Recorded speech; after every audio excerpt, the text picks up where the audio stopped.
Ризиците по здравјето од коронавирусот се повисоки кај бремените жени.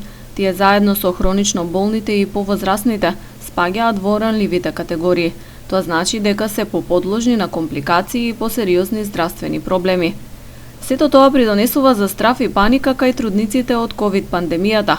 Од гинеколошко-акушерското одделение во гостиварската болница потврдуваат дека голем дел од бремените жени стравуваат да не го добијат вирусот. За среќа во Гостивар досега нема многу корона меѓу идните мајки. Биле потврдени само 2 случаи.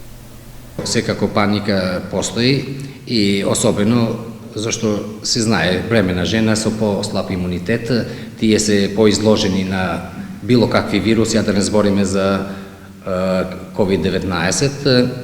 До сега сме имале 2 пациентки сомнителни на COVID-19 со температури, со симптоми, кои воопшто не биле примени во одделението, а се пратени во клиника Скопје, каде што постои протокол за таквите пациентки кои имат посебен влез за нив. Сме имале такви 2 пациентки кои после ми конфирмирале од Скопје дека се позитивни. Наместо паника треба превенција, порачуваат лекарите. Во одделението постои советувалиште за млади родители. Тука може да се добијат најразлични совети и корисни информации околу бременоста, породувањето, па и заштитата од ковид. Стручните лица велат дека е најважно да се зајакне имунитетот и да се почитуваат општите антикорона мерки.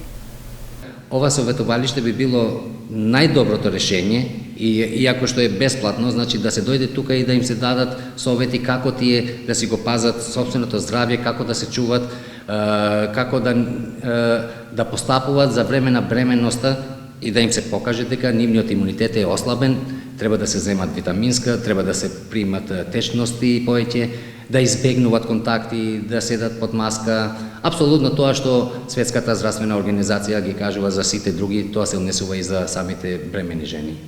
Инаку статистиката од гинеколошко-акушерското одделение во Гостивар покажува пат на породувањата. Од почетокот на оваа година до денес родени се вкупно 399 бебиња.